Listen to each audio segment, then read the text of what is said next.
Parlons laïcité, une émission proposée et préparée par RERS. RERS, les réseaux d'échange réciproque de savoir. RERS est un groupe d'éducation populaire. Les citoyens et les citoyennes participants et acteurs actifs sont sans distinction d'âge, de conviction politique ou religieuse, ni d'origine culturelle ou sociale. L'objectif est de participer concrètement à la vie de la République, même modestement, dans notre ville et dans notre région. C'est pourquoi chaque mois, nous nous retrouvons pour échanger autour d'un thème qui devrait nous permettre de cultiver et de développer notre liberté de conscience. Bonjour à tous et bienvenue pour cette nouvelle émission Radio Parlons Laïcité. Parlons Laïcité, vous avez l'habitude de la faire le premier jeudi de chaque mois et aujourd'hui, on n'est pas le premier jeudi du mois, on est le vendredi 8 novembre. Et oui, on a dû décaler l'émission qui avait dû avoir lieu hier. On expliquera pourquoi pendant l'émission, parce que notre invité avait un événement tout à fait particulier hier, mais elle nous dira quelques mots un peu plus tard. Donc voilà, nous sommes du coup dans un nouvel espace, l'espace des Deux Bois, voilà, au Bois Sauvage, le quartier Bois Sauvage, à Évry-Courcouronnes, qui nous accueille aujourd'hui exceptionnellement. Donc merci en tout cas à eux et à la maison de quartier de nous accueillir pour cette émission. Et donc aujourd'hui, notre invité, c'est Fahimeh Roubiol, qui va nous parler de que se passe-t-il en Iran et en Afghanistan. Et puis aujourd'hui, on aura François-Joseph qui va faire l'interview verte. Salut François-Joseph. Bonjour. Notre Jean-Cri intergalactique est sur une voie stratosphérique, mais viendra se décaler sa fusée un peu plus tard dans l'émission. Mais vous inquiétez pas, même s'il est un tout petit peu en retard, il arrivera et vous aurez les caricatures comme d'habitude pendant l'émission. Parlons laïcité.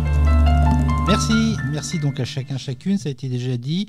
Merci à Fahimeh Roubiol d'avoir répondu positivement à notre interrogation et à notre sollicitation. L'actualité s'emballe de la plus mauvaise des façons qui soit. Elle nous laisse interrogatifs et inquiets. Nous comptons effectivement sur vous pour nous donner quelques réponses qui puissent ou nous pacifier ou bien nous éclairer sur un avenir que nous espérons plus serein. Alors nous, vous l'avez ici, nous sommes les réseaux d'échange réciproque de savoir. Nous sommes des petits colibris de la laïcité, des objets laïques non identifiés qui, chaque jour, travaillons du lundi au samedi à faire des affiches, à faire des groupes de lecture, à faire des interviews, de façon à ancrer et à répandre plus principe ce principe de cette loi de 1905 auquel nous sommes tellement attachés. Votre présence, effectivement, nous encourage à nous perfectionner et à aller plus loin. Donc, Mme Roubiol, franco-iranienne, est une ancienne ingénieure nucléaire en Iran, commissariat à l'énergie atomique. Déjà, Iran et atomes sont un sujet déjà délicat et aussi d'actualité. Chargée de cours en leadership, en négociation et résolution de conflits à l'ESSEC Business School, à l'École nationale d'administration jusqu'en 2016, à la Sorbonne, à Cergy, à Nantes, à Téhéran, à Kaboul et au Liban, à l'Institut catholique de Paris, à Sciences Po et l'École de guerre, tous ces lieux où se décide le monde de demain. Avant le retour des talibans au pouvoir, Mme Roubiol a contribué à renforcer la capacité des femmes afghanes, députées, sénatrices, activistes, etc., afin qu'elles participent de manière plus significative à la gouvernance de leur pays et au processus de paix enclenché. Chargée de cours à l'Université de Kaboul, elle a enseigné aux étudiants du programme de maîtrise en études sur le genre des femmes. Elle est vice-présidente du club France-Afghanistan et depuis plusieurs années, secrétaire générale de l'association Au cœur des mots. Pour ceux que ça dit quelque chose, ACDM, à Monaco, et dont le prince Albert II est le président d'honneur. Elle est l'auteur du livre best-seller « Femmes, vie, liberté, parlons-en », publié en français et en persan aussi, mais ça un peu plus tôt, en 2024. Belle année pour Mme Roubiol, puisque récemment décorée des insignes de chevalier de la Légion d'honneur et remarquée pour le prix de la laïcité. Je vous laisserai, madame, temps d'en parler. La première question de chacun et chacune ici, c'est pourquoi ce livre ? Alors, merci de m'avoir invité pour cette émission. Merci pour toutes celles et ceux qui sont présents. Mais juste avant de vous répondre pourquoi ce livre, je voudrais parler d'une femme. Cette femme, elle s'appelle Ahu Daryoi. C'est une étudiante iranienne de la littérature française à l'université en Iran. Elle est mariée avec 2 bébés. Et puis, elle a été tellement malmenée parce qu'on a dit que son hijab était mal porté à l'entrée de l'université, qu'elle a tout enlevé. Et à partir de ça, elle a été arrêtée. En ce moment, elle est dans un hôpital psychologique. Et qu'on veut prouver qu'elle est malade mentale. Toute connexion avec ses parents sont interdites et on est extrêmement angoissé de ce qui se passe et ce qui va se passer.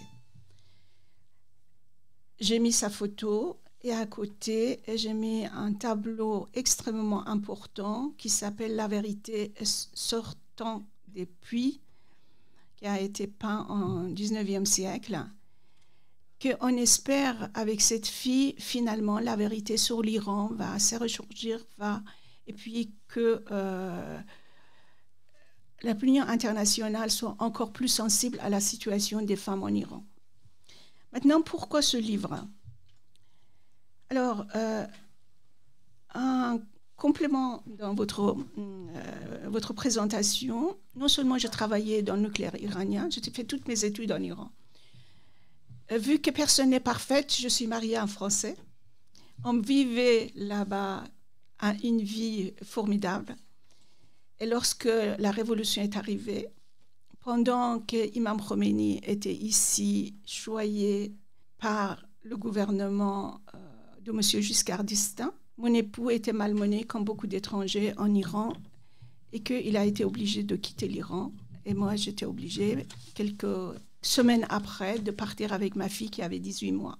Donc, ce livre, non seulement va parler de ma vie et tout ce que j'ai vécu et toutes mes observations sur l'Iran avant mon départ, mais ça parle également de vie d'une femme ingénieure qui avait une tête pleine, mais qu'en arrivant dans un pays où elle ne connaissait pas la langue, elle ne pouvait plus travailler dans le nucléaire parce que c'était interdit par mon origine, il fallait tout commencer de zéro, y compris apprendre la langue et apprendre les codes pour travailler sur les ordinateurs, pour trouver un autre job parce qu'il fallait finalement manger. Alors, beaucoup de personnes, je travaillais beaucoup, comme vous l'avez dit, monsieur, sur l'Afghanistan. La raison pour laquelle c'était quand je travaillais ici sur la négociation, gestion de conflit et leadership, je me suis dit à un moment donné, il faut que je traduise tous ces outils-là qui sont extrêmement performants pour les emmener dans un pays où les femmes en ont besoin. Parce que les femmes, elles savent tout ce qu'elles veulent, mais elles leur manquent des méthodes.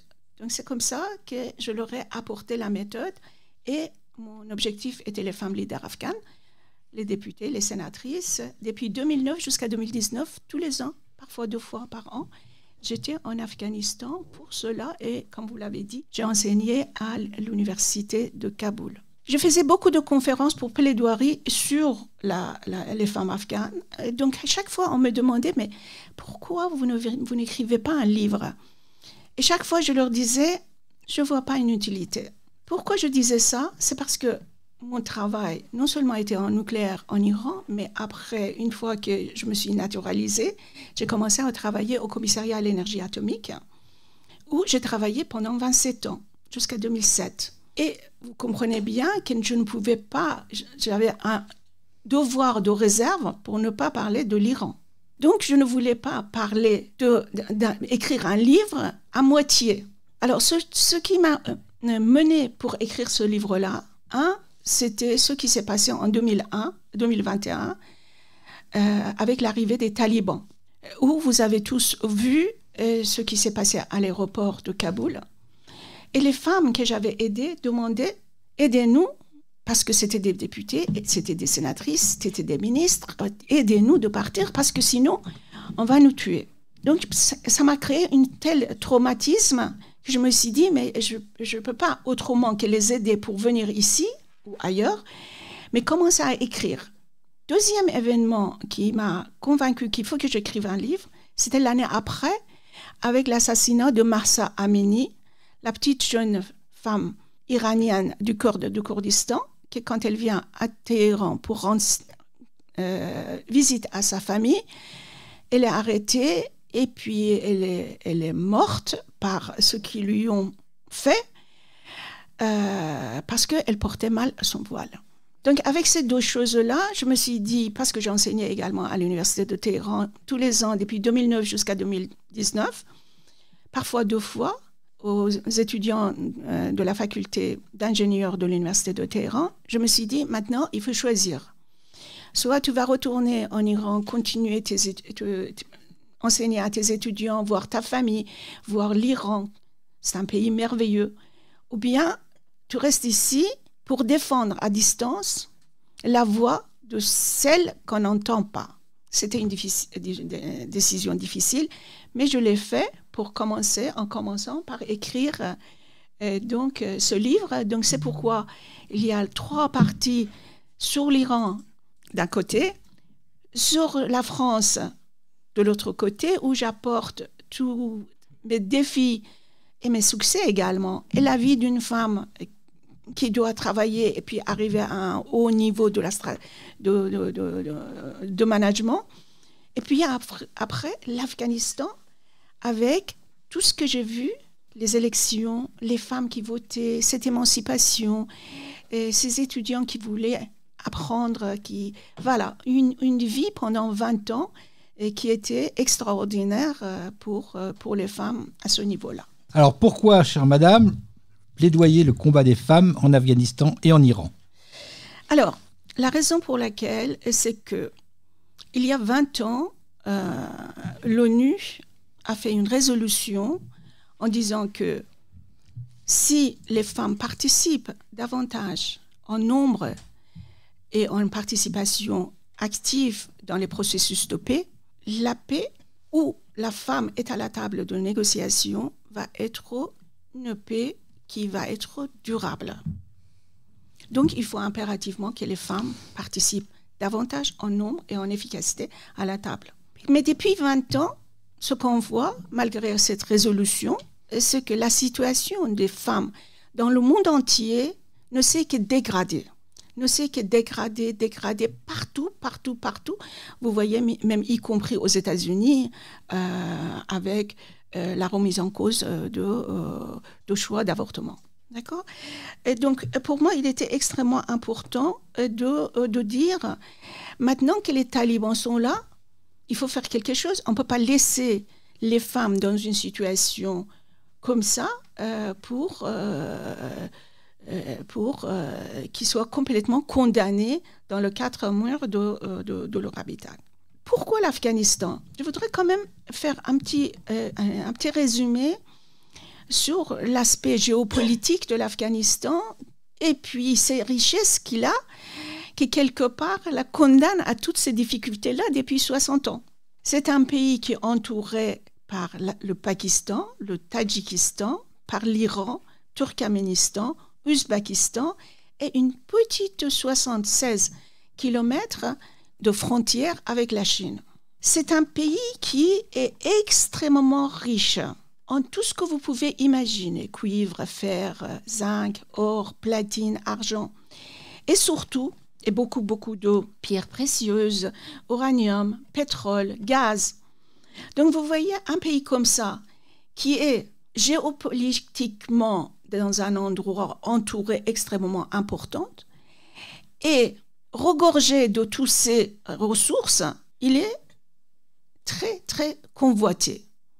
Et ce qui explique en partie pourquoi depuis 60 ans, ces pauvres gens-là n'ont pas eu le plaisir d'avoir la paix. Une autre chose qui est extrêmement importante, au niveau mondial, vous savez que le lithium est extrêmement important pour tout ce qui est technologie. C'est un pays qu'on appelle la Saoudie de lithium. C'est-à-dire il y a tellement de lithium que tout le monde voudrait aller et je ne peux pas employer un autre mot, qui piller tous ces lithiums-là. Donc, avoir un gouvernement démocratique ne va pas accepter qu'on aille là-bas et on pille toutes les choses et on revient.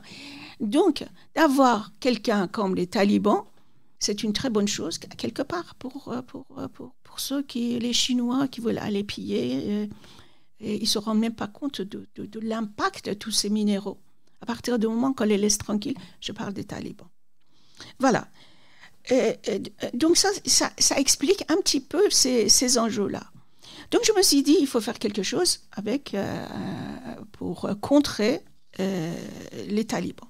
Et cette chose-là était en 2 parties. 1, de dire ce pays, depuis quand même au début du XXe siècle, avait une situation que les femmes avaient un tout petit peu les droits de s'émanciper, aller à l'école, à l'époque de Amanullah Khan et après Zahir Shah, et après, lorsque les communistes sont arrivés, les femmes pouvaient aller à l'école. Le hijab était, il ne faut pas porter de hijab en public. Il y avait des femmes sénateurs, il y avait des femmes médecins, etc., etc. Le malheur des femmes afghanes a commencé le jour que les Moudjahidines, aidés par les Américains, sont arrivés, et puis après, les talibans. Donc, la descente à l'enfer des femmes afghanes a commencé depuis, et ça n'a pas arrêté. À l'époque des talibans, elles ont été empêchées d'aller à l'école, d'avoir un travail, de sortir, d'aller au parc, même avoir des chaussures qui faisaient des bruits dans la rue était interdit. Il fallait impérativement être avec un homme. Même le bain public était considéré comme interdit parce que c'est un signe de socialisation de femmes. Et donc, c'était totalement interdit. Maintenant, avec l'arrivée des talibans, on a un retour complet à la même chose. Donc, autant que pendant ces 20 ans de notre présence sur le sol, avec 34 pays quand même, on est allé en Afghanistan pour leur apporter la démocratie, les droits des femmes, on allait récupérer Ben Laden, mais quand même, on allait créer la démocratie, un État comme il faut, etc. Mais aujourd'hui, toute cette petite fille qui allait à l'école pendant ce temps-là, les universités qui ont été créées, les parlements qui ont eu les femmes, etc., etc., tout est arrêté. Dans les écoles, maintenant, vous voyez sur cette image-là, les talibans, ils font leur sieste dans les classes, si ces classes-là n'ont pas été converties aux classes des garçons pour qu'on leur apprenne l'idéologie des talibans pour en faire d'autres petits terroristes. Voilà. Donc, mon souci était d'un côté ça. De l'autre côté, des femmes ont commencé quand même, les femmes ne pas rester les bras croisés pour dire les talibans arrivent, donc on est bien d'accord. Elles ont commencé à manifester dans les rues. Mais il y avait très peu d'hommes qui leur ont soutenu.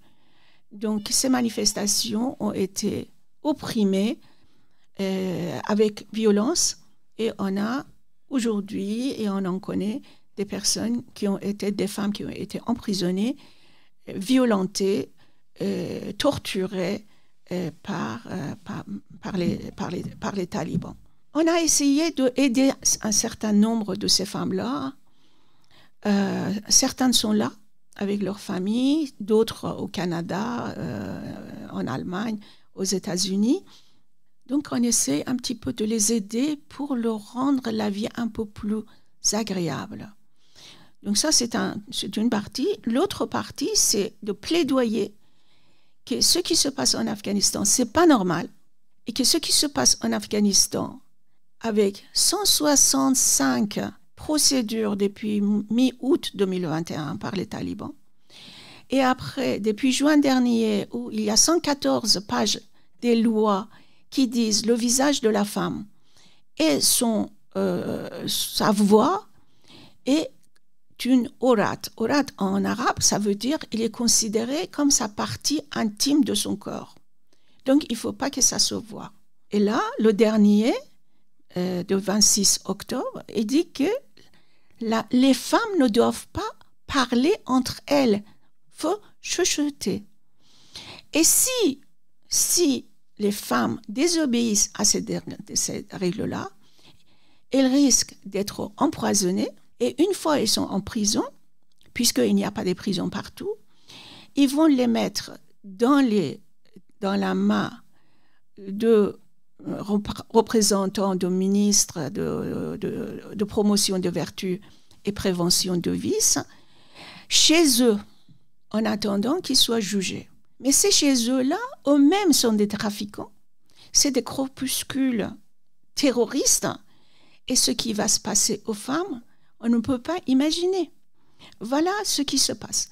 Donc on a dit, il faut aider les femmes. Ici, il faut aider les femmes pour qu'elles sortent, parce ça fait 3 ans qu'il y a des femmes policières, journalistes, artistes, juges, qui sont cachées depuis 3 ans, parce que si elles sortent, elles vont sûrement être tuées. Donc qu'est-ce qu'on fait, nous, de notre côté? Il faut impérativement attirer l'attention de la communauté internationale pour que le crime contre l'humanité et apartheid de genre soit reconnu en Afghanistan. Et alors, on revient sur l'Iran. Alors, pour l'Iran.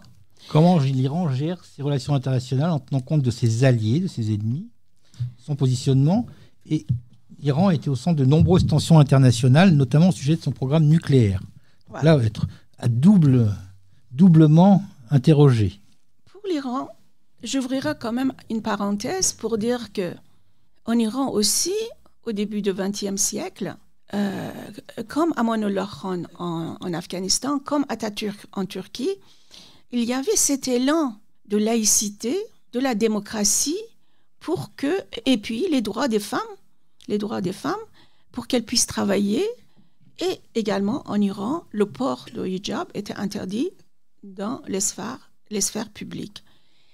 Et celui qui l'a mis en œuvre, il s'appelait Reza Shah, qui a fait beaucoup de réformes et a emmené l'Iran de l'époque de Qajar, qui était une époque extrêmement grave et arriérée pour ce qui était la vie des Iraniens, vers la modernité, en créant des universités, en donnant les droits aux femmes pour devenir journalistes, les écoles, les hôpitaux, le chemin de fer. Voilà, énormément de structures qui ont été mises en place. Et son fils a continué ces réformes-là jusqu'à la révolution iranienne. Maintenant, beaucoup de personnes disent, mais les Iraniens, c'est eux-mêmes qui ont choisi de porter le voile et ils ont emmené Imam Khomeini eux-mêmes par cette révolution. Sur la photo que vous verrez ici, en haut de la photo, il y a une photo avec des jeunes femmes qui portent des mini-jupes. Et moi, j'en fais partie avec un pantalon. Je suis la seule qui porte le pantalon. Et moi, j'étais le professeur de ces jeunes femmes-là parce qu'à l'époque, il n'y avait pas suffisant scientifique pour enseigner au lycée dans la matière scientifique. Et nous, les étudiants de l'université de Téhéran, on gagnait 200 tomans, qui aujourd'hui n'a même pas de valeur, pour aller une fois par semaine enseigner à ces étudiants-là. Donc moi, je me trouvais à enseigner au bac des lycées des filles, et des fois, j'étais plus jeune que les étudiants que j'enseignais. Maintenant, vous voyez en bas de il y a une photo avec des petites filles en foulardé. Vous vous rendez compte que la partie haute avec des mini-jupes, nous sommes les grands-mères de ces petites filles qui sont obligées de porter le voile à partir de 9 ans, d'accord, à l'école, etc. Mais néanmoins, il ne faut pas penser que, certes, les femmes iraniennes se sont fait avoir, mais dès que la révolution est arrivée, 2 mois après, lorsque les femmes iraniennes étaient en train de préparer le 8 mars, le fatwa de Khomeini est arrivé, les femmes doivent aller au travail avec le tchador. Ce n'était même pas le foulard. Et il y a eu une énorme manifestation, dont la photo que vous voyez partout. Il y a eu des centaines de milliers de femmes qui ont contesté que ce n'était pas comme ça que vous nous avez dit pour la Révolution. Et c'est à partir de ça que le combat des femmes a commencé en Iran, et ça fait 45 ans que ça continue. Et pour venir à votre question, c'est un État qui a fait pratiquement la moitié de son budget, au lieu de construire, au lieu de créer des relations avec les Occidentaux et d'autres pays, est en guerre totale avec sa population et notamment ses femmes, et ce budget, la moitié de son budget, est pour promouvoir la religion, l'islam idéologique dans le pays. Et pour étendre ça dans un certain nombre de pays, qui sont l'Irak, qui sont Yémen, Liban, la Syrie et la Palestine. Donc, depuis toutes ces années-là, il y a un argent énorme qui a été dépensé pour créer ces proxys qui sont devenus comme les tentacules qui créent des problèmes et de terrorisme partout dans le monde. Ça, c'est pour l'impact depuis 45 ans de ce régime-là.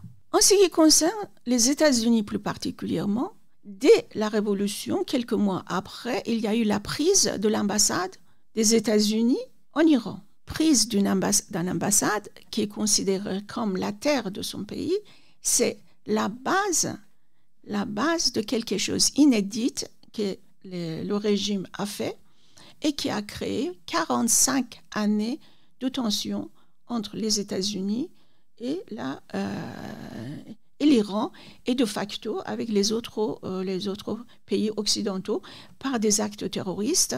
On en a énormément, des personnes qui ont été tuées en tant qu'opposants iraniens un peu partout, en France, en Suède, en Norvège, etc. Le programme nucléaire. Le programme nucléaire iranien, ça fait 20 ans que nous sommes en train de négocier avec l'Iran sur son projet nucléaire. 20 ans. Et sur ces 20 ans-là, évidemment, il y a eu énormément d'argent qui a été dépensé. Le peuple iranien ne veut pas le nucléaire. Et ce qui est regrettable de dire, moi j'ai travaillé dans le nucléaire iranien, mais pacifique. Parce qu'à l'époque, c'est-à-dire plus que 50 ans, le Shah d'Iran était encore plus progressiste que les gouvernements français, disait le pétrole doit rester pour les générations futures, on ne doit pas le brûler. Donc il faut aller vers les énergies alternatives, dont l'énergie nucléaire. Et c'est dans ce sens-là que ça a été lancé. Et c'est dans ce sens-là que j'ai travaillé dans le nucléaire iranien. Mais une fois que Khomeini est arrivé, première chose qu'il a dit, parce qu'il y avait des contentieux entre la France, il a créé les contentieux entre la France et l'Iran qui avait investi grandement dans les projets nucléaires français, que nous ne voulons pas de nucléaire. Et la première personne qui a perdu la tête physiquement, c'était le ministre des Affaires étrangères iranien qui négociait notamment avec la France sur le nucléaire. On l'a exécuté parce qu'on ne voulait pas de nucléaire. Et à partir de ça, finalement, on a commencé à faire leur projet nucléaire qui est complètement douteux et il n'y a rien de pacifique dedans. Il y a eu un intérêt. Parce que sinon, pourquoi ça fait 20 ans on négocie le nucléaire avec un régime qui a prouvé qu'il ne respecte pas ses engagements, qui est menteur et qui enrichit le terrorisme, qu'on ne peut pas confiance avec. Dès que les inspecteurs de l'AIEA arrivent pour inspecter les sites nucléaires iraniens, dès qu'ils partent, ils enlèvent les caméras. Ils sont là, ils disent au revoir. À peine ils reprennent leurs avions, et ben hop, on enlève. Donc, il n'y a aucune confiance dans aucune négociation avec l'Iran sur le nucléaire. Par contre, il y a un argent fou qui a été dépensé, mais par ailleurs, ça fait la fortune. Ça fait la fortune. Parce que tous les pays alentours ont acheté énormément d'armements pour pouvoir se protéger d'un Iran qui, potentiellement, va avoir la bombe nucléaire. Donc, il y a plusieurs milliards des armements depuis 20 ans qui ont été achetés dans les pays du sud du Golfe Persique, en Arabie Saoudite, etc.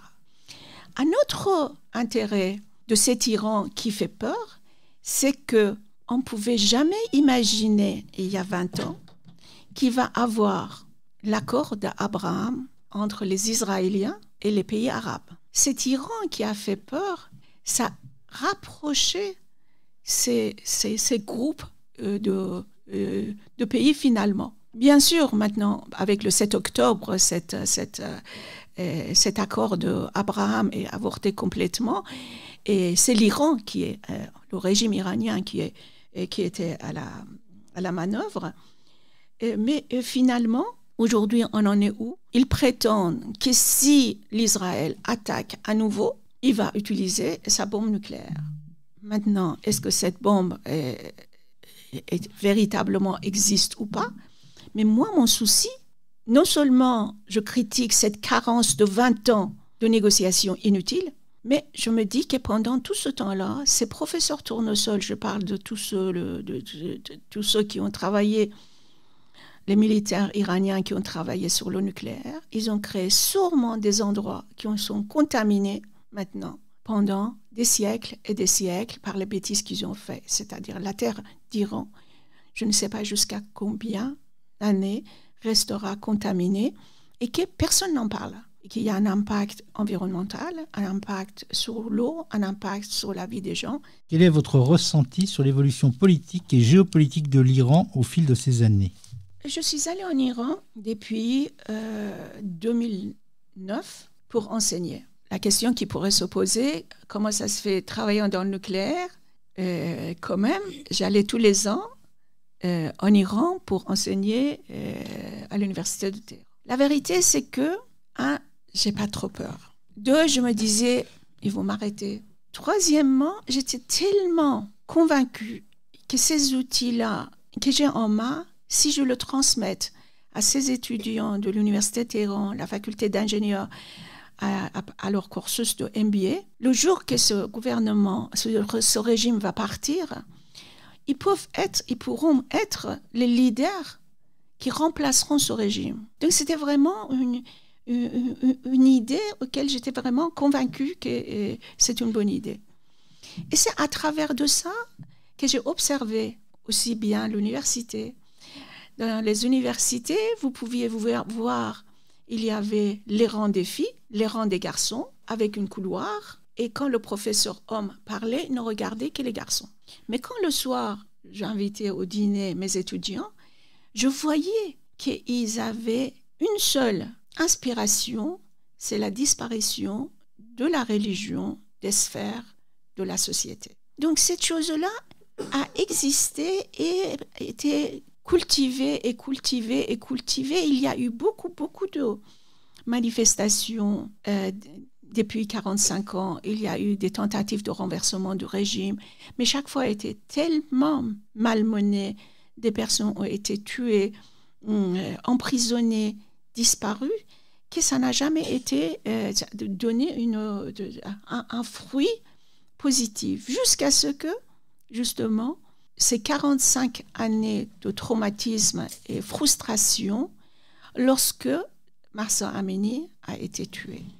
Il y en a eu d'autres. Mais pourquoi elle? Parce que tout le monde a trouvé ça pourrait être ma fille, ça peut être ma sœur. Et en plus, son hijab n'était pas du tout, avec des photos qu'on avait vues de métro avant, parce qu'elle postait des photos, elle n'était pas du tout non conforme au code du régime.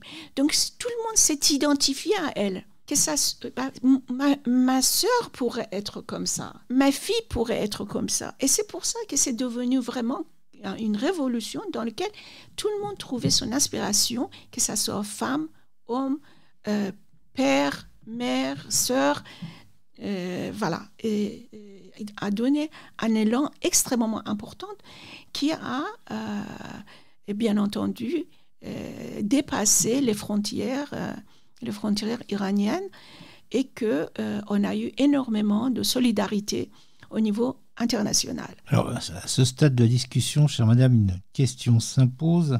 Que demande le peuple? Le peuple demande quelque chose d'extrêmement simple. Le peuple demande qu'on ait une vie normale. une vie comme la vôtre, une vie comme la mienne.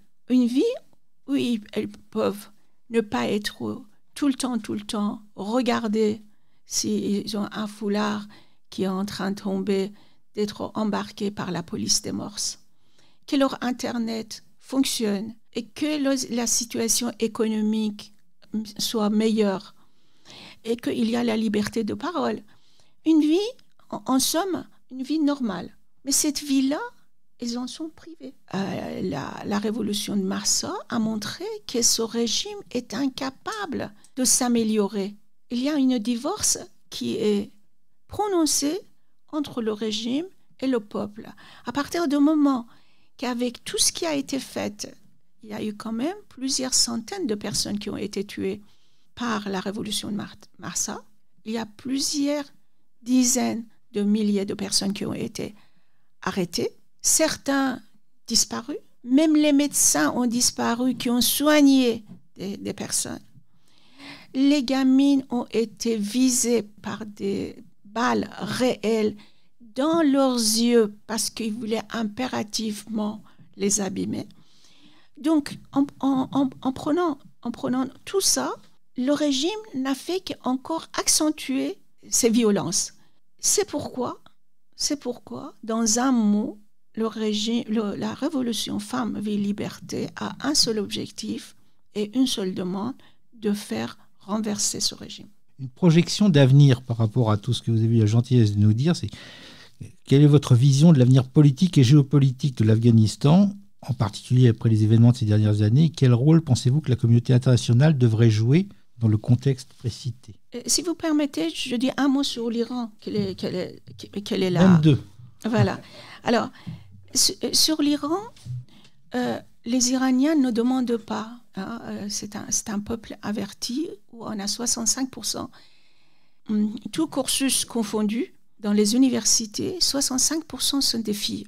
Donc, on a une population qui est avertie et qui veut contribuer à la progression du développement de son pays.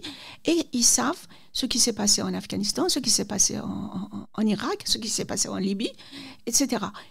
Et en Syrie. Donc, ils ne veulent pas que les Occidentaux viennent avec leur armée de refaire les erreurs qui sont faites auparavant. Tout ce qu'ils disent les Iraniens, c'est que nous voudrons simplement que, au lieu de dire « nous sommes avec vous, nous condamnons le régime », d'apporter le maximum de pression sur le régime et le maximum de soutien du peuple. Maximum de pression sur le régime, ça veut dire quoi? Ça veut dire qu'il faut que le corps militaire du régime séparé pastoran soit reconnu dans la liste des terroristes. C'est eux qui ont toutes les manettes économiques du pays. C'est eux qui ont toutes les manettes pour les proxys. Donc si eux, ils sont considérés comme terroristes, on peut imaginer que les pays, y compris occidentaux, qui indirectement conversent, pour ne pas dire faire également des business avec eux, vont être obligés de l'arrêter. On demande aussi qu'il y ait des discussions commencent entre l'opposition iranienne et les pays occidentaux pour voir qu'est-ce qu'ils peuvent apporter cette opposition. On demande que les centres islamiques et culture islamique que l'Iran a semé un peu partout soient fermés, parce que c'est vraiment des coins où ils font leur promotion de leur islam idéologique. Voilà. Et puis, il faut qu'ils s'arrêtent de négocier avec l'Iran sur les otages. Parce qu'aujourd'hui, les otages, c'est devenu un monnaie. Hein. Chaque fois qu'ils peuvent, ils prennent quelqu'un et puis après, ils volent de l'argent, et beaucoup d'argent, et à la fin, ils vont la prendre pour le remplacer par un autre terroriste qui est en Europe. Donc, un régime qui est menteur, qui est terroriste, auquel on ne peut pas faire confiance, on ne peut pas continuer à négocier pour la libération des otages. Il faut dire également à nos ressortissants, mais pourquoi vous allez en Iran? puisque le ministère des Affaires étrangères a interdit, il a mis une zone rouge, il ne faut pas aller en Iran, il n'y a pas de raison d'aller en Iran. Et finalement, je vais être un peu dur, vous allez m'excuser. Eh bien, s'ils vont, eh ben, ils prennent leurs responsabilités. On ne peut pas adosser notre stratégie d'un pays parce qu'il y a 2 ou 3 personnes qui sont allées en Iran et en plus, avec des drones, ont commencé à filmer. Si je suis touriste dans un pays comme ça, je ne vais pas prendre quand même aller me balader avec un drone. Vous voyez? Donc, c'est pas des grandes choses. On ne veut pas l'armée qui vire ce régime. Ce régime est en train de s'effondrer de l'intérieur. Simplement, il faut arrêter de le soutenir. Passons en Afghanistan. Sautons la frontière. Alors, pour l'Afghanistan, depuis 2018, les femmes leaders attiraient mon attention, les femmes leaders afghanes ont attiré mon attention que les négociations sont commencées entre les talibans et les Américains, et dans le dos du peuple afghan. Sensible à ça, j'ai essayé d'avertir et faire une sorte de lobbying auprès du Parlement ici, et il y a eu plusieurs courriers qui ont été co-signés par le Sénat et le Parlement, adressés au président de la République, au président du Parlement européen, etc., pour dire la situation en Afghanistan, compte tenu de ces négociations qui sont en cours, sont mal parties.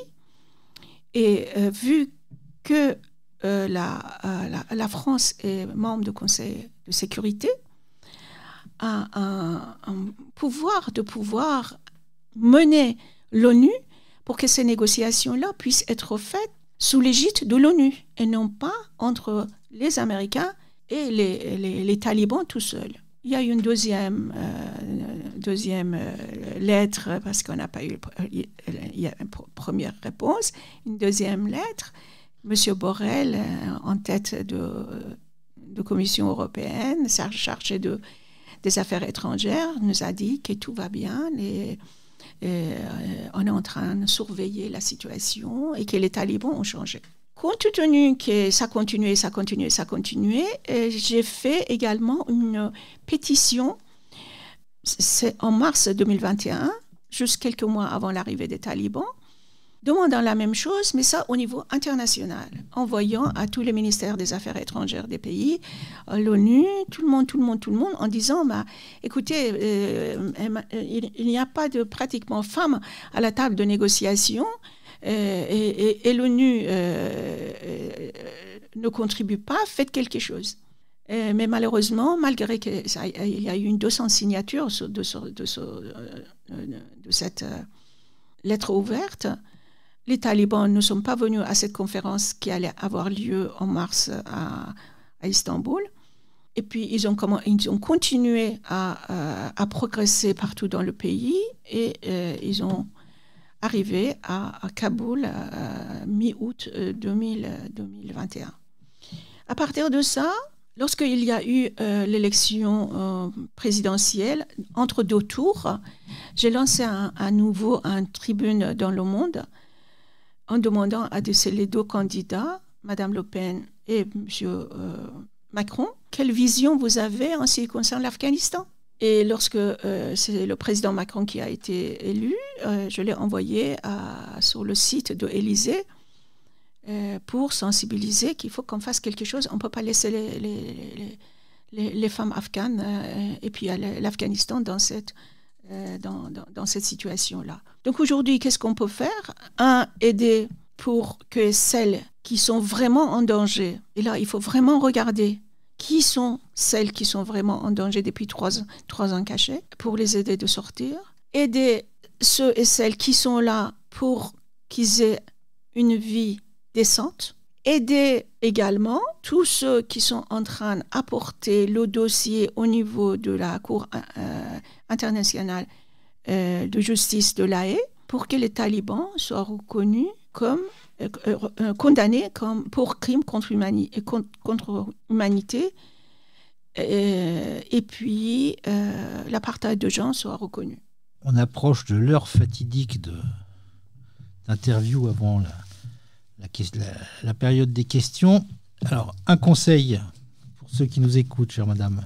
Alors, puisqu'on parle de la laïcité, je voudrais dire que mon expérience de l'Iran, que d'un jour à l'autre, on s'est trouvé avec cette révolution, que je suis persuadée, et je l'écris dans mon livre, parce que j'y étais en Iran lorsque la révolution est en train de se former, j'explique que rien n'est garanti et que notre démocratie et notre laïcité, pour lesquelles les générations ont fait énormément d'efforts, et n'est pas un acquis et qu'à n'importe quel moment, il peut se renverser. Et en tant qu'une Française, pas tout à fait française, je suis encore plus attachée à cette laïcité et ces acquis-là. Et j'ai l'impression qu'on n'est pas conscient de sa valeur et sa fragilité. Or, de penser que les talibans sont loin de chez nous, que les mollahs sont loin de chez nous, Daesh n'est pas là, Boko Haram n'est pas là, c'est un vue d'esprit. Donc, il faut impérativement qu'on choisit notre laïcité, qu'on le protège, et que aujourd'hui, il y a une sorte de vent de laïcité qui nous vient de l'Iran, par le peuple iranien. Et si on les aide pour qu'ils réussissent, on va créer petit à petit des îlots de démocratie et de la laïcité, que si on aide que ça, ils se rejoignent, on peut être encore plus fort et puis on peut être plus garant de notre démocratie et notre laïcité. Je pense que c'est peut-être le moment de regarder les productions de notre ami Jean Cry avant de passer aux questions. Retrouvez l'ensemble de nos podcasts Parlons laïcité sur notre site www.rers-evry.fr. On va effectivement regarder notre Jean Cry qui a déposé sa fusée finalement depuis un petit moment et qui a beaucoup griffonné avec son crayon. Jean Cry, on te laisse la parole. Merci, c'est passionnant. C'est un vrai sujet, et moi c'est un sujet qui me touche beaucoup, et pour tout vous dire, j'ai même commencé à réfléchir largement avant votre intervention, parce que voilà, ce sujet de la libération des femmes et de cette oppression sur 50% de l'humanité, parce que c'est de ça qu'on peut dire. Et donc, moi je suis très touché quand je vois les jeunes filles, ce que vous disiez, c'est-à-dire cette propagande qui est faite. Et donc, j'ai un premier dessin peut-être un peu... Bon, j'étais un peu trash dans mes dessins cette fois-ci. Mon voile, ma liberté pour l'interrogation. Voilà. Voilà, cette façon de revendiquer le voile, ma liberté chez les gamines, y compris ici, me pose vraiment quelques interrogations là-dessus. Ensuite, dans le même esprit, donc, les talibans, vous en parliez, avec leur nouvelle loi, promouvoir la vertu et prévenir le vice. Et donc, un barbu, je vais les appeler barbu parce qu'ils ne méritent pas autre chose, hein, qui dit on ne doit plus voir ni entendre les femmes, et puis quelqu'un qui n'est pas un barbu qui lui répond t'as un problème avec elle ou tu sais pas gérer.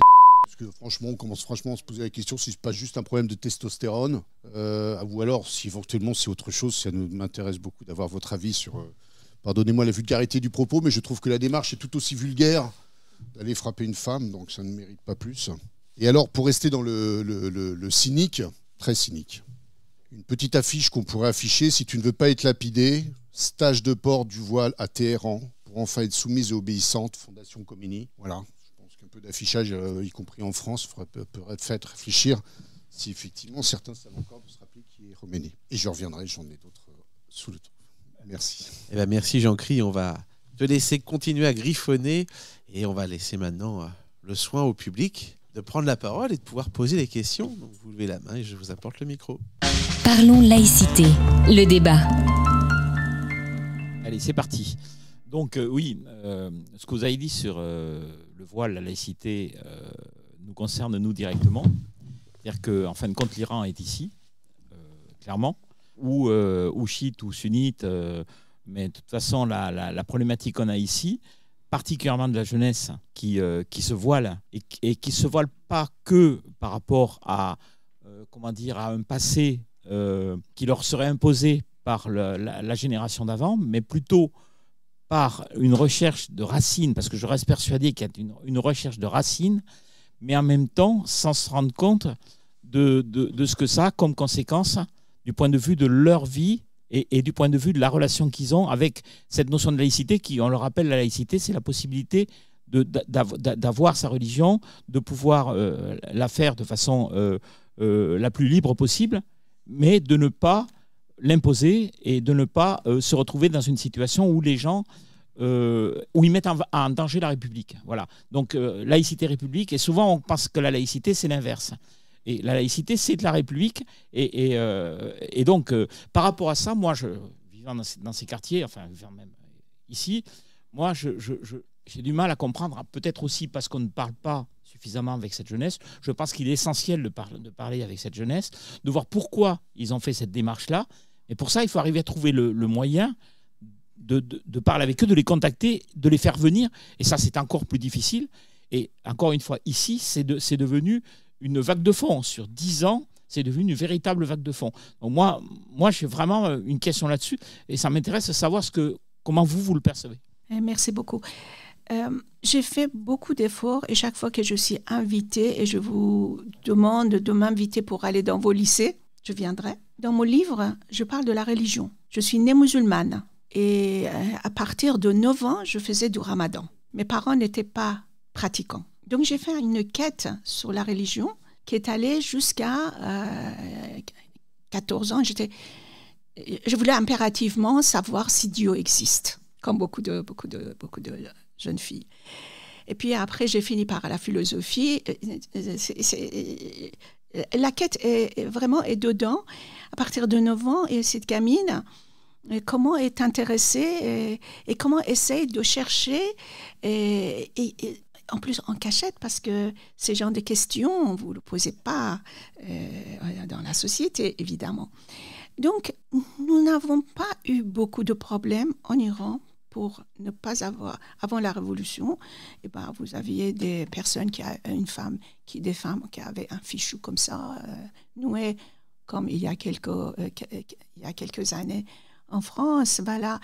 Et puis les autres, et puis quand j'allais à l'université, j'ai continué à prier, mais vu qu'en islam, il faut que vous fassiez votre ablution, et donc j'enlevais mes rouges à lèvres, mes vernis à ongles, parce qu'il faut impérativement que tout le corps puisse être lavé. Et puis le matin, je le remettais. Je mettais des mini-jupes, et que la taille de ces mini-jupes-là, c'était toujours un objet de négociation avec mes parents.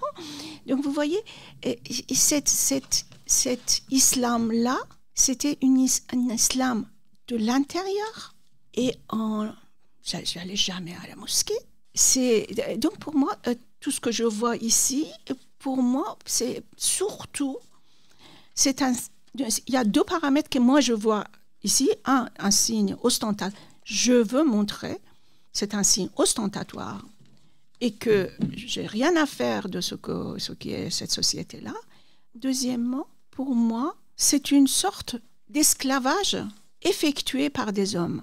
Sûrement, ceux qui vont entendre, ils vont dire, on va aller la trouver où elle est. Je suis déjà menacée, évidemment. Mais je vais vous donner un exemple. J'ai sauvé une famille afghane. Cette famille vit dans une ville à 250 km d'ici. Il y a 4 filles, 2 garçons. Les filles sont magnifiques, veulent aller à l'université, veulent continuer leurs études. Le garçon, le grand, les empêche. Deuxièmement, la fille m'a écrit récemment, puis je peux le montrer à tous les policiers et tout ce qu'ils veulent, tous les acteurs de laïcité.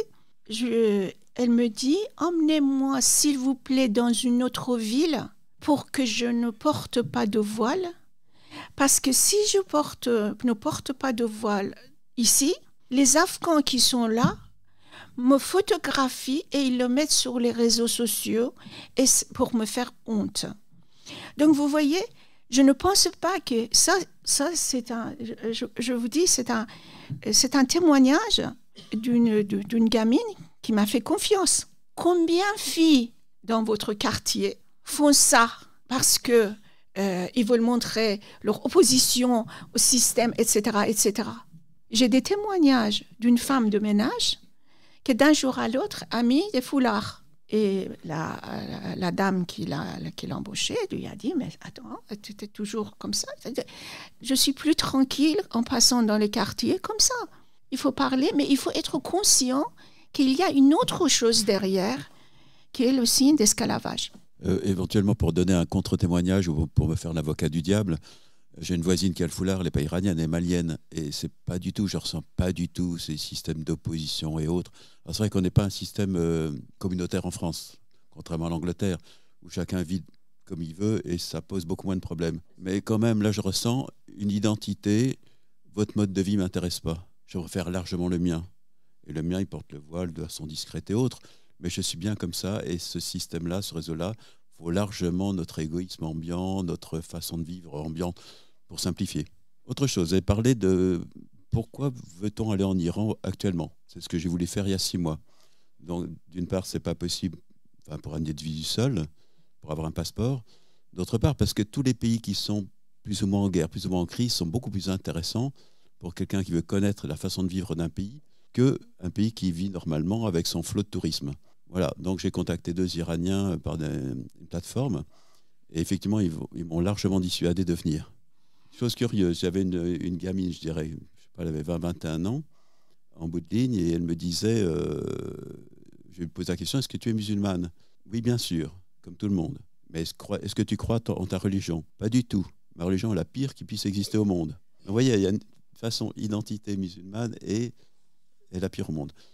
Et donc la deuxième personne m'a dit non, surtout viens pas, parce qu'elle m'a expliqué un peu le système des otages. Je dis, quel intérêt moi j'ai d'être otage en Iran? Si, tu es une monnaie d'échange. Il faut savoir qu'on a imposé des sanctions à l'Iran. Pour enlever ces sanctions progressivement, il est intéressant d'avoir des otages. Ce que je n'ai pas compris par contre, dans un groupe, il y a quand même quelques groupes de touristes en Iran actuellement, pourquoi dans un groupe, ils prennent une personne et pas tout le groupe? Alors je m'étais mis à penser que dans un groupe, il y a quand même des gens qui abusent un peu leur façon d'explorer les choses, les drones en question, ou je ne sais pas. Et il m'a semblé que avec l'aide d'un guide et tout, on pouvait comme visiter l'Iran sans être pris en otage. Mais je ne sais pas. En tout cas, je n'y vais pas. Je n'y ai pas été, je n'irai pas. Mais pour vous faire comprendre l'intérêt qu'on a à aller dans ces pays en guerre. Enfin, en guerre ou en crise. Enfin, j'ai été reçu dans des camps de Palestiniens, par exemple, de façon remarquable, du temps où le tourisme n'existait pas en Syrie, par exemple. Je ne sais pas si j'ai fait avancer le schmilblick. Bah, écoutez, d'abord, merci moi, je suis partagée. Quand quelqu'un vient ici, moi, je suis venue ici, j'essayais de comprendre. Vous voyez, j'étais l'ouzbek de lettres persanes de Montesquieu. Tout m'étonnait. Je ne comprenais rien de rien. Toutes les choses m'étonnaient. Je vais vous donner un exemple, si on a le temps, rapidement. J'avais appris, vu que je n'avais pas d'argent pour aller apprendre la langue, donc sur des livres, j'apprenais la conjugaison. Et quand je suis arrivée à subjonctif, je ne comprenais rien. Quand je prenais des bus, parce que dans ma tête iranienne, je pensais que les Français sont les plus intelligents, les plus avertis, etc. Je posais la question sur le conjonctif de mon voisin dans le bus.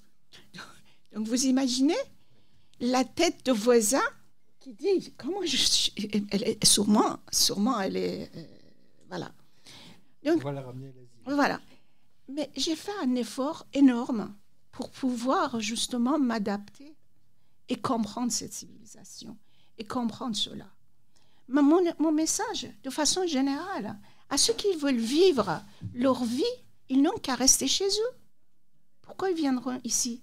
Pourquoi tous ces gens-là qui disent, et puis qui emmènent les drapeaux et tout ça partout, eh ben, il y a tellement de pays musulmans qui vont les accueillir et qui sont tellement contents de pouvoir faire leurs prières, leurs coutumes, etc. Pourquoi tout le monde vient ici? Et une fois qu'ils viennent ici, ils sont opposés à tout. C'est une question que je me pose. Et enfin, pour le voyage, bah, écoutez, vous pouvez très bien aller en Iran. La question, c'est que est-ce qu'après, le ministre des Affaires étrangères doit aller pleurer dans les turbans Raïssi et autres pour dire, écoutez, monsieur était très curieux parce qu'il voulait impérativement comprendre comment ça se passe dans les pays en crise. Est-ce que vous pouvez le libérer? Vous avez décidé. Non, mais vous voyez ce que je veux dire? Vous voyez? Oui, vous nous avez parlé que la démocratie était fragile chez nous, hein, et j'en suis bien persuadée. La France, lorsque j'étais enfant, était un pays catholique. On était pratiquant, on n'était pas. En général, on n'était pas ostentatoire. À quel moment, enfin je ne sais pas trop, à quel moment cette tolérance a été acceptée au nom de cette laïcité, justement. Et je pense que l'erreur en France, c'est de ne pas avoir réagi pour défendre cette laïcité dans l'ostentatoire, le vêtement, le voile, un comportement. Vous parliez qu'on devait faire quelque chose dans les quartiers, mais nous n'habitons pas les mêmes quartiers, déjà. Hein. Donc, avec toutes ces femmes qui se voilent de plus en plus et que l'on rencontre surtout là, chez nous, est-ce que c'est... Et Dieu sait que ça me rend malheureuse tout ça et que j'aimerais faire quelque chose, mais je sais que je ne peux pas faire grand-chose personnellement. Pourquoi toutes ces femmes musulmanes, qui sont nos voisines, ne font pas quelque chose, ne se font pas entendre, avec la chance qu'elles ont de vivre chez nous, libres? C'est absolument inadmissible, incompréhensible. Autant leurs hommes, leurs frères, leurs maris que nous-mêmes. Je pense qu'il ne s'agit pas d'un rejet, d'un racisme. Il s'agit que ça nous devient absolument incompréhensible et insupportable. Je ne sais pas si vous pouvez répondre à cela, mais moi je vis en France, je ne vais pas aller en Iran évangéliser quiconque, hein, ni en Afghanistan bien sûr. Voilà, je ne comprends pas ça. Et je ne comprends pas ce que ces diables d'hommes ont à rejeter les femmes de cette manière. C'est incompréhensible. Bon, enfin, je ne sais pas. Tout ça, franchement, me révolte et je n'y peux rien. Je vous donne un autre exemple. Quand je parle d'esclavage, vous allez en été à Istanbul, à l'aéroport d'Istanbul. Vous voyez, il fait très chaud. Vous allez n'importe quel endroit, vous allez au Maroc, enfin, en été. Vous voyez le monsieur, il a la manche courte, un short, et puis la femme a de niqab. Et quand il veut manger, il faut qu'elle enlève ça, le mette dans la bouche. C'est dans ce sens-là que je dis que c'est le pouvoir de l'homme sur femme. Et après, quand on arrive dans les pays comme la nôtre, peut-être c'est pas aussi ostentatoirement vu, mais pour moi, c'est la même chose. Et quant à la question, les Britanniques, ils sont... vous savez qu'est-ce qui se passe en Grande-Bretagne? J'ai une amie qui me dit qu'ils vont déménager parce que maintenant, dans leur ville, la majorité sont des musulmans et qu'ils ont leur médecin, ils ont leur administration, ils ont tout. Et ils ne parlent même pas, ils n'en ont pas besoin. Ils ont tout ce qu'il faut. Ils ont créé une structure parallèle à l'État et qu'ils sont en train de le faire. Qu'est-ce qu'on cherche? Ce qu'on veut, c'est pas parce que là-bas, la différence, c'est que c'est le Dieu en haut de la reine.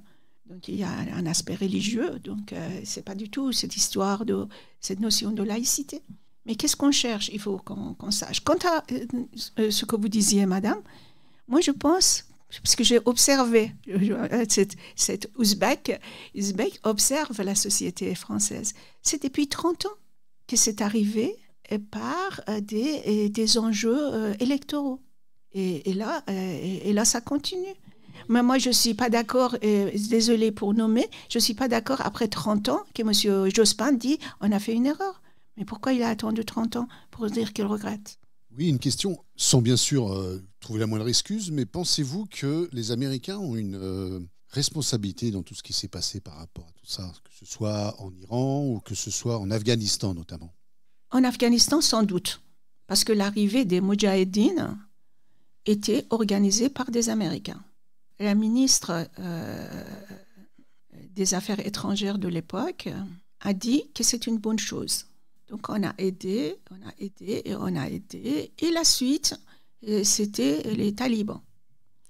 Sachez que tous les manuels scolaires des talibans ont été faits par l'Université de Nebraska et qui a été imprimé en Islamabad. Et leur éducation, ça allait même dans les sciences exactes. Par exemple, pour dire 2 plus 2 est égal 4, ils mettaient 2 Kalachnikov plus 2 autres Kalachnikov est égal 4 Kalachnikov. Donc vous voyez, cette notion de violence, on l'apprenait à l'école des jeunes âges. Évidemment, quand nous sommes arrivés en 2001, on a commencé à purger tous ces livres-là. Pour des raisons d'aider une personne qui faisait son doctorat dans le domaine de l'éducation à la paix, j'ai regardé, qui ne lisait pas personne, je regardais dans tous les livres, tout téléchargé, il y en avait encore des notions qui étaient hostiles à la paix. Et finalement, en ce qui concerne l'arrivée, nouvelle version des talibans, il faut savoir que c'est commencé depuis 2014. Obama, avec Biden, ils ont annoncé qu'ils allaient quitter l'Afghanistan. Donc vous êtes entre deux conceptions de temporalité. Vous avez la temporalité des talibans, ils ont tout leur temps. Et même si c'est eux qui ne vont pas le faire, leur fils va le faire, et qu'eux aussi ils le tuent, ils vont aller au paradis. Et puis vous avez ces contraintes de 4 années, 4 années de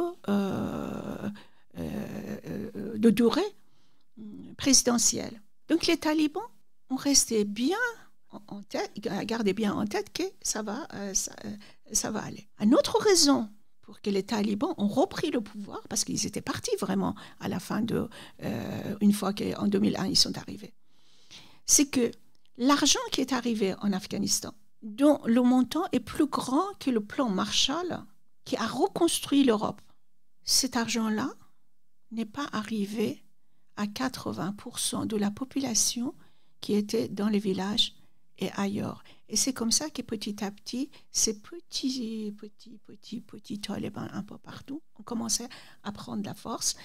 Il y a ça, il y a eu une corruption incroyable, mais quand on dit corruption, il y a celui qui est corrompu et il y a celui qui corrompt.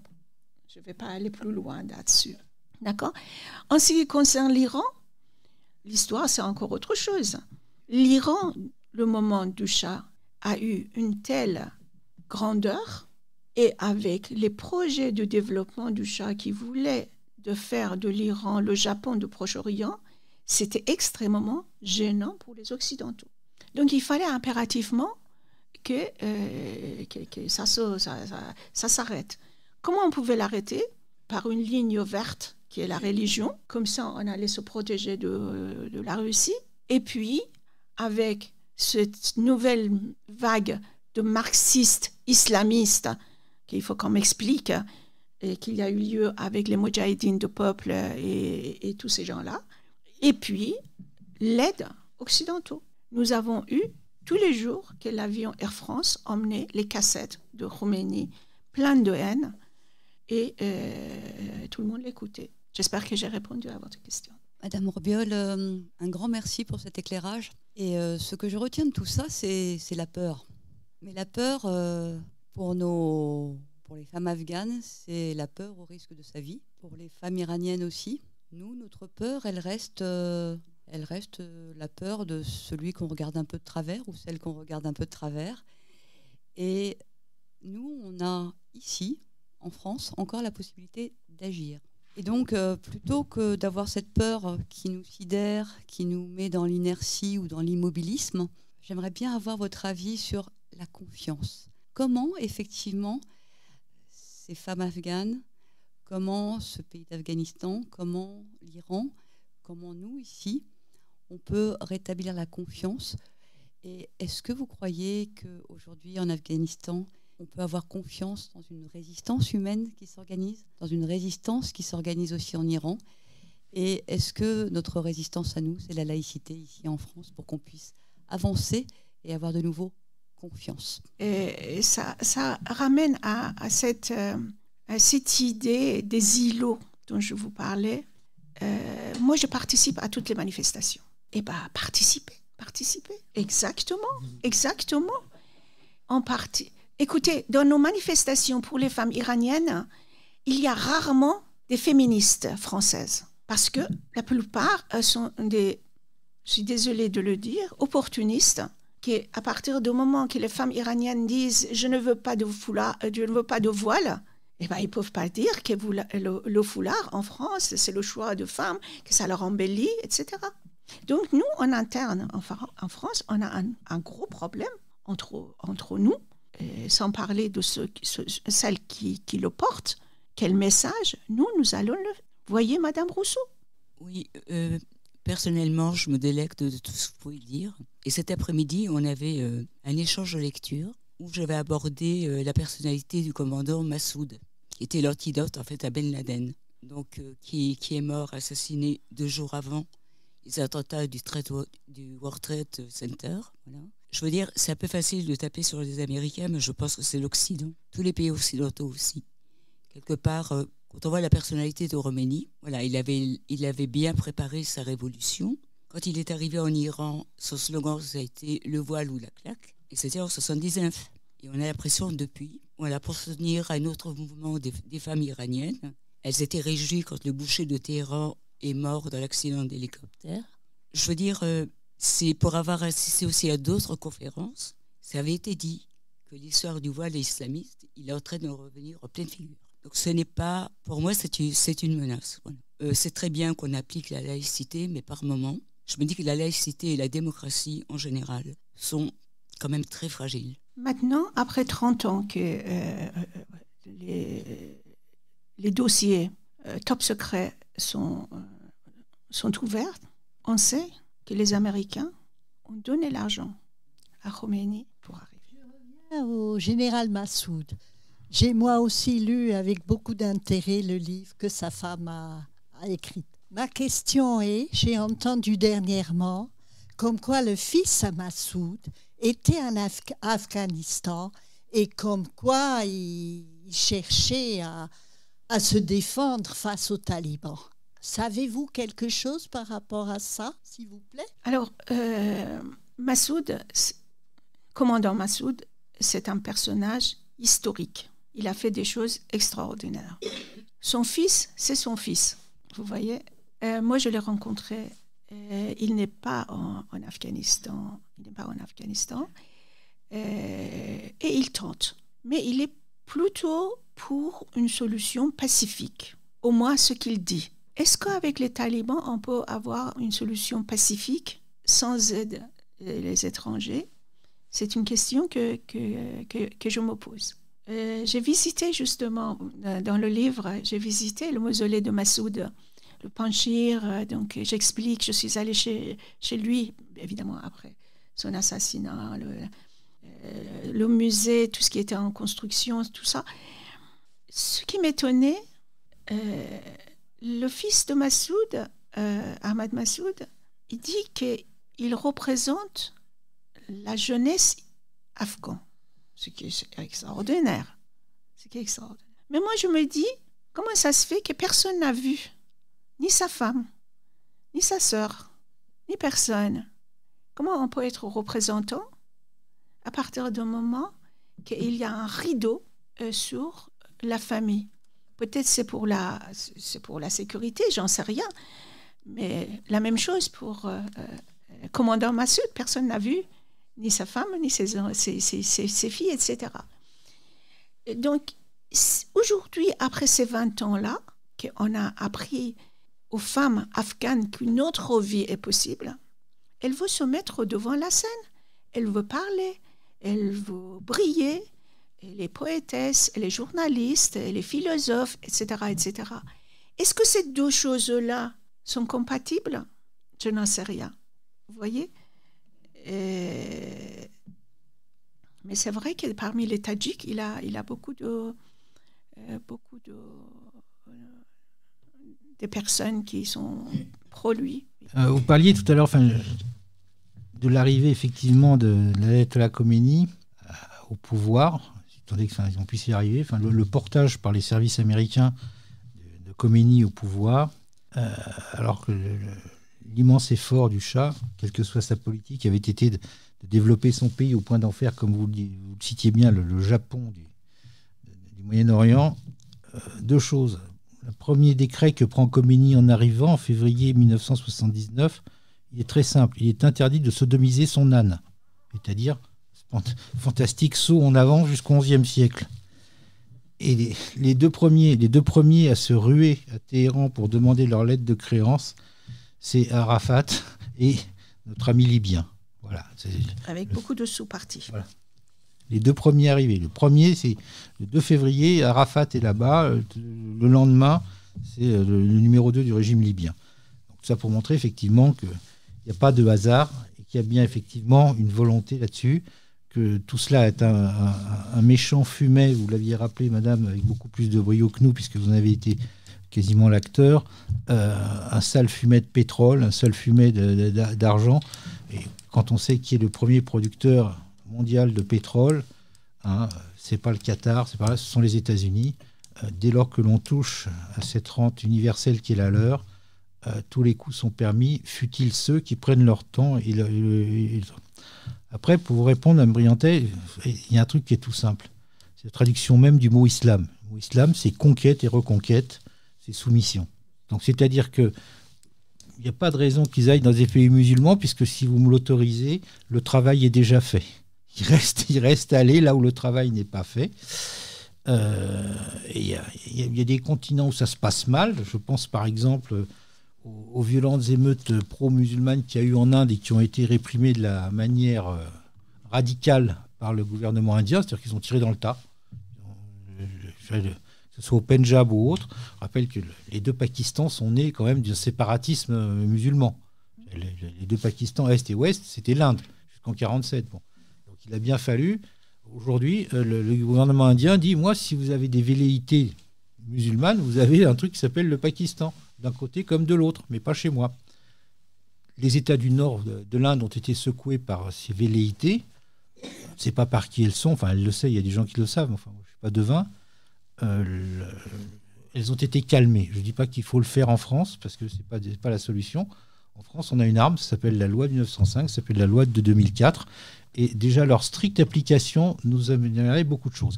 La tergiversation de nombre de personnes, vous parliez tout à l'heure, madame, c'est vous qui avez cité, des féministes français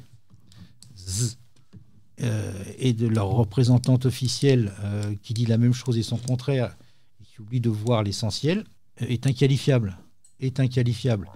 Derrière, c'est la pire des choses. C'est-à-dire qu'au nom des droits de l'homme, on justifie l'abolition des droits de l'homme. On est arrivé à un seuil d'incapacité hallucinant. Dans nos quartiers, j'ai oublié le nom de la sociologue, mais Jérémy vous le dira. Jacqueline Costalasco. Que nous avons reçue, ici même à votre place, madame, qui nous disait que dans l'enquête qu'elle avait faite, sérieuse, l'enquête du CNRS, donc financée par des fonds d'État, elle amenait la preuve que dans les quartiers, les frères musulmans payent 150 € par personne pour que les gamines portent le voile. 150 €, c'est le prix d'un caddie. Non, mais j'ai pas son ouvrage, j'ai pas pensé qu'on en aurait, mais je fais la publicité au réseau là-haut, on l'a. 150 € pour que les gamines disent non, mais nous on s'en fout, mais bon, ma mère ça fait bouillir la marmite. Donc 150 € par mois, regardez ce que ça fait à la fin de l'année, ça commence à être conséquent. Quand vous en avez 3 dans la famille, ça commence à faire, comme on dit pudiquement, un budget. Et ils en sont arrivés là. Je rappelle, tout à fait par hasard, pour vous dire d'où viennent ces sous, que lorsque par malheur, c'est pas malheur, c'était officiellement des élections un peu trafiquées manifestement en Égypte, les frères musulmans ont accédé au pouvoir, ils ont piqué 53 milliards de dollars dans les caisses. Mais comme ça, c'est pas intelligemment avec des traders, non, c'est on relève les manches, amène le sac et on met les billets. Voilà, 53 milliards d'argent. Je rappelle que là, sans prendre parti de quoi que ce soit, sur le conflit qui est au Moyen-Orient, le responsable du Hezbollah est allé rencontrer son créateur à la suite d'une rencontre inopinée avec une roquette. Aujourd'hui, le problème qui se pose, c'est ces héritiers qui se battent pour récupérer 8 milliards de dollars. pour quelqu'un qui était né dans un camp palestinien avec des parents réfugiés, c'était un homme d'affaires avisé, puisque ça, c'est une question qui nous interlope. Il faut savoir, Ça vient d'Iran et de Qatar. 1 mètre de tunnel rapporté, enfin en comptabilité analytique, ça coûte $100 000. À l'heure actuelle, sous Gaza, on en a exploré 500 km. Voilà. D'argent qui pourrait servir au développement des personnes, des mœurs, au développement et autres, c'est à creuser comme des rats, des tunnels sous les trucs. C'est la moindre requête, la requête de base, méchante, c'est l'artisanal, c'est juste au-dessus du Boy Scout, c'est $10 000. La moindre, la base. Le tube, même pas en plastique. Voilà, c'est $10 000. Quand vous en voyez qu'il y en a 4000 qui tombent sur un camp d'un soir au lendemain, vous demandez quand même qu'il faut avoir 1, la logistique, 2, les gens qui savent faire, 3, le pognon, et 4, surtout, il faut arriver. Quand on vous dit c'est un cimetière à ciel ouvert, manifestement, la perméabilité aux obus, aux drones et autres est quand même ouverte largement. Ce n'est pas des propos de Vistro, ce sont des constats. Hein. Oui, c'est ça qui a fait. C'est ça qui a fait maintenant pour un pays si riche qui est l'Iran, avec tous les surfaces de gaz et pétrole et tout ça, 75% de la population vit en dessous du seuil de pauvreté. Et il y a une région comme Sistan-Baloutchistan dont la population est en danger de famine. Si je peux me permettre de rebondir sur votre propos, chère madame, le côté, je dirais, épouvantable de la chose, c'est que l'État étant totalement défaillant ou bien ayant mis ses moyens sur d'autres objectifs, plus d'un sens, c'est la religion qui vient au secours en disant voilà, Dieu te donne ton paquet de riz, Dieu te donne ton ceci, c'est-à-dire c'est les différents, c'est le secours islamique, c'est le ceci-là qui pallie l'incurie provoquée par l'État. Donc la part est belle de ce côté-là. Enfin, la nature ayant horreur du vide, vous lui offrez une autoroute, elle ne va pas y aller en patinette. Alors, pour passer sur une note positive, c'est que je suis persuadée, mais convaincue, que si le régime iranien tombe, parce que toutes ces histoires de l'islam idéologique est démarrée par Khomeini. Donc je suis persuadée qu'il va y avoir un changement radical au niveau mondial sur ce sujet. Et le dernier point positif, c'est que les femmes sont le talon d'Achille des talibans en Afghanistan, des mollahs en Iran et tous les groupuscules terroristes dans le monde. Voilà, merci beaucoup.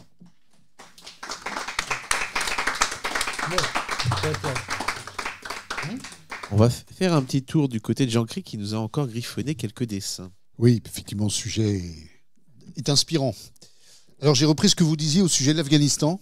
Un pays riche en métaux, pierres précieuses, pétrole et lithium, ce que je ne savais pas. Et donc, vous avez un barbu qui dit « le problème, c'est la femme ». Et puis une dame en burqa, comme sur votre dessin, qui dit « est-ce que tu es sûr ?» Et puis un peu plus léger, pour reprendre ce que vous disiez sur le nucléaire iranien. Beaucoup de tests et d'essais sans connaître, puisque manifestement, ils ne connaissent pas tout.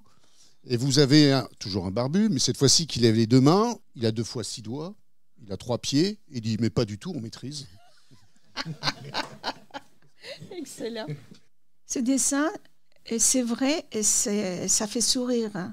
Mais vu que j'étais spécialiste de radioprotection, je me dis, qu'est-ce qui va se passer à nos enfants une fois qu'on va découvrir toutes ces saletés que ces gens-là ont fait.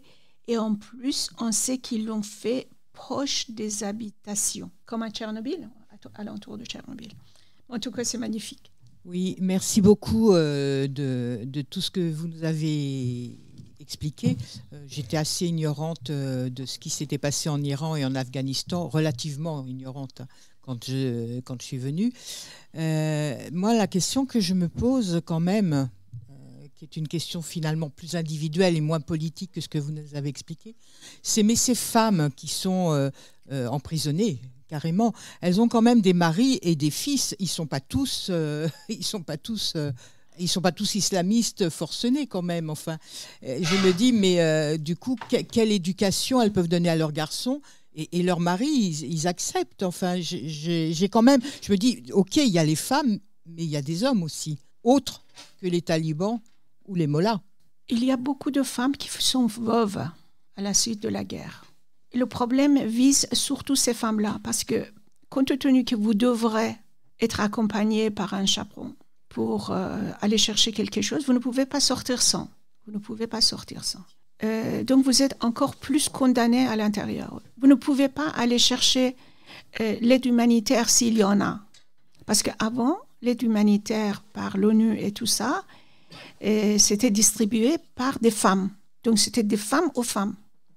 Qu'aujourd'hui, vu que les talibans ont interdit le travail des femmes humanitaires, donc ces femmes-là sont là. Et si le mari est mort et puis qu'ils ont des filles, eh ben, ils vendent leurs filles.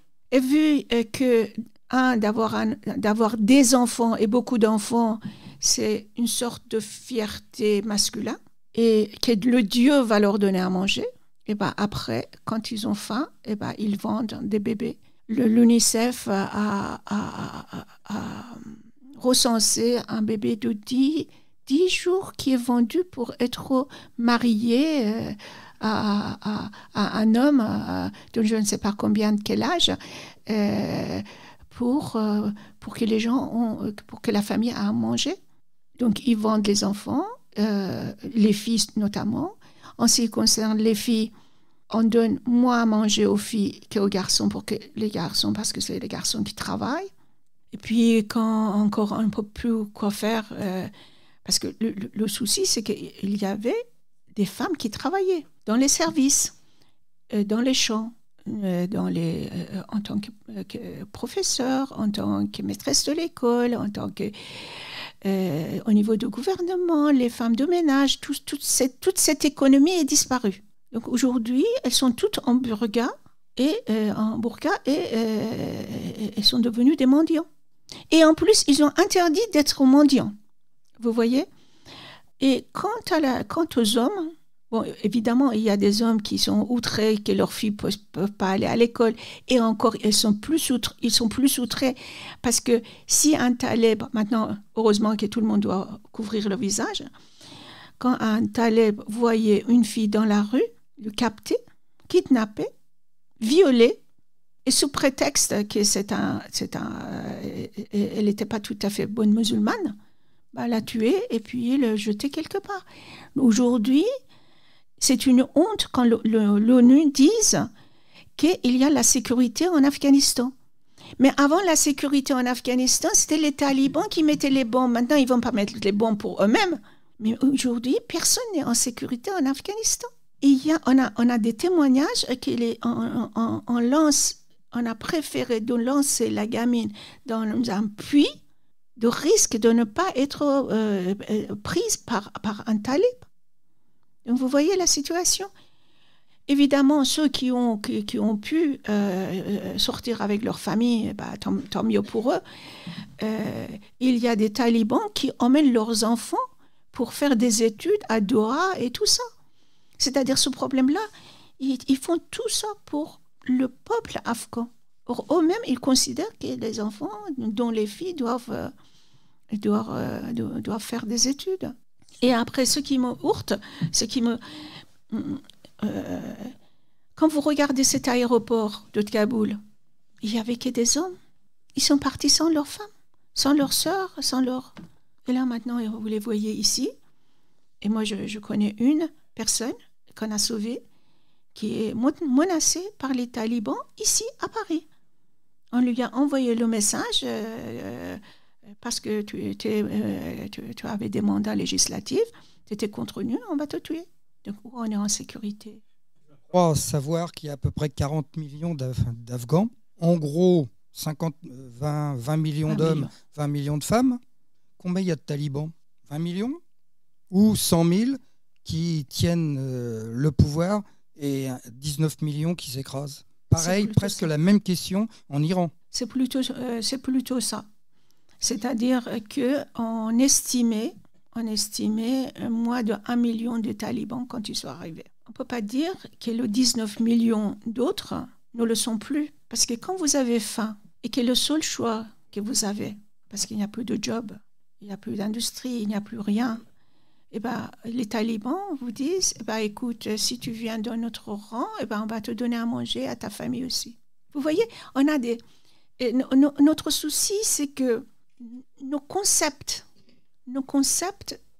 a des difficultés de comprendre quand vous avez passé 60 ans dans la guerre et que vous avez faim et que vous ne voyez absolument pas une ouverture.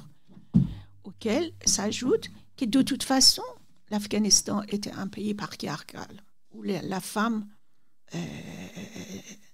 je ne vais pas dire n'existait pas, mais et surtout, donc peut-être à nouveau, ce qu'on n'a pas fait, c'est d'apporter toutes ces choses-là jusqu'au niveau des villages pour qu'il y ait une prise de conscience, pour développer un petit peu cette version des choses. Et je pense aussi aux petites filles yéménites. Au Yémen, c'est courant aussi que les petites filles soient vendues par leur père.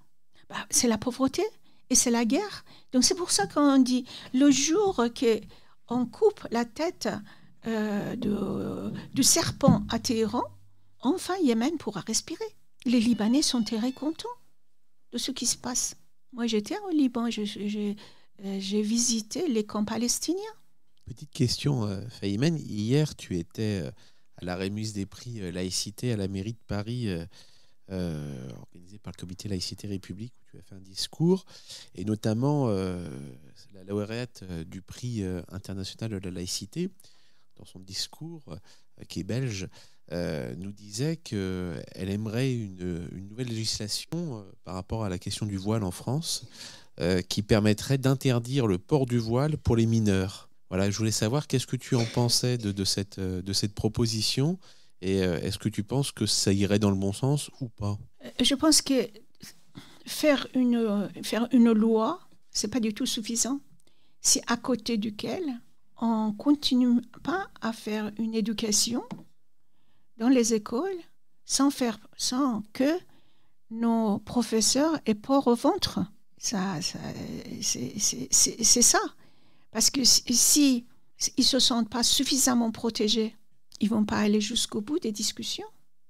Et la petite fille va aller se plaindre, vous voyez. Donc c'est vraiment une question d'éducation. Ce que je vous disais, moi, quand c'est possible, c'est-à-dire je suis invitée, je vais dans les lycées et je suis écoutée dans le sens, j'étais à Évry justement dans un lycée technique. Il y avait de troisième jusqu'au terminal. Figurez-vous, pendant 2h30, personne n'a parlé. Tout le monde écoutait. Parce que c'est une musulmane qui parle. C'est une musulmane qui parle et qui peut donner des réponses. Les musulmanes qui parlent, qui donnent des réponses sans heurter les convictions qu'ont les uns et les autres pour dire, voilà, le Coran dit ça et le Coran n'a jamais dit qu'il faut porter le voile. Oui, justement, sur l'éducation, moi je trouve qu'il y a aussi un problème majeur. C'est, de toute façon, l'éducation, c'est à la base de tout. Donc, dans l'éducation, il y a l'histoire. Dans l'histoire, il y a la connaissance des évolutions des peuples et des religions. Les religions font partie des peuples depuis toujours. Et il n'y a pas de raison que ça change. Et en plus, il n'y a pas les bons d'un côté et les méchants de l'autre. Mais le problème qu'on a, nous, ici, c'est que notre système éducatif n'est plus protégé par l'État. C'est-à-dire que c'est là où, à mon avis, on a un vrai problème dernièrement. Les deux cas qu'on connaît, Paty et autres, sont des caricatures de la situation dans laquelle on est. Ici, dans nos quartiers, il ne faut pas oublier qu'on met l'islam au-dessus de la République. Mais de dire la République doit être devant l'islam, ça n'arrangera rien. Par contre, d'expliquer... par exemple, les origines des religions, le tronc judaïste, les branches chrétiennes. Et moi, je l'ai fait ici, chrétiennes et musulmanes, en disant que de toute façon, c'était le même tronc. Ils entendent ce genre de choses. Donc moi, depuis des années, je dis qu'il faut qu'on fasse un travail d'éducation, mais au sens large et au sens où on arrive à mener des jeunes à se poser des questions sur eux-mêmes et à se poser des questions sur la façon dont ils apprennent. Ici, ils ont des possibilités immenses d'apprendre un maximum de choses et d'ouvrir leur esprit. On leur ferme l'esprit ici, on ne leur ouvre pas. Donc, comment on peut faire pour déjà sécuriser le système éducatif, mais vraiment le sécuriser? Et deuxièmement, comment on peut faire pour, même en sortie du système éducatif, en utilisant nos moyens ici par exemple, pour faire venir des jeunes et leur dire, voilà, parlez, et vous allez avoir quelqu'un qui va vous comprendre et parler avec vous et vous expliquer des choses qu'on ne vous a jamais dit. Bien sûr. Il faut qu'on crée dans les enfants l'esprit critique. Mais si, on a fait un test, c'est ma fille qui l'a fait. Elle a fait ma fille, elle a un doctorat en relations internationales et sa thèse était l'impact de l'éducation, de la paix dans les pays à conflit. Et alors, elle a fait elle a préparé un petit cahier avant d'instruction civique dans un pays post-conflit qui est Burundi, où il y a eu une guerre civile, qui a eu beaucoup de personnes tuées. Et que les guerriers allaient, quand les garçons étaient dans les champs, il allait les récupérer comme enfants soldats. Donc ce cahier-là a été fait sur la base comme des petites pièces de théâtre où l'enfant est acteur. À la suite, d'abord, ils ont formé les professeurs et après les professeurs ont enseigné à ces écoles, à ces classes de tests. Le résultat était la chose suivante. 3 indicateurs. 1, les notes des élèves ont augmenté. 2, les conflits dans la cour de l'école a diminué. Pourquoi les notes ont augmenté? Parce que le gamin n'était pas stressé. Qu'est-ce qui va m'arriver lors de la pause? Et troisièmement, l'enfant va, et ça je l'ai expliqué dans le livre, l'enfant va en parler à la maison. Et ces petits mots qu'il va dire, quand il y a des conflits à la maison, le papa qui crie sur la maman, vice-versa, eh ben, ça a un impact. Et cet impact-là, après, il l'emmène, c'est les parents qui l'emmènent dans la communauté. Donc ça commence, c'est le gamin qui est le centre de l'éducation et non pas le professeur. Et ainsi, petit à petit, on emmène ça jusqu'à la communauté. Et nous, on l'a vu, et je le dis dans le livre, on a visité 4-5 écoles en Afghanistan où cette méthode-là a été implantée. Et c'était incroyable. Et puis les enfants, tout le monde voulait venir à cette école, parce que dans chaque école, il y avait une classe. Mais vous voyez les enfants qui regardaient par la fenêtre, qui faisaient pour voir comment ça se passe, parce que pour eux, jamais ils se sentaient acteurs au centre d'un dispositif éducatif.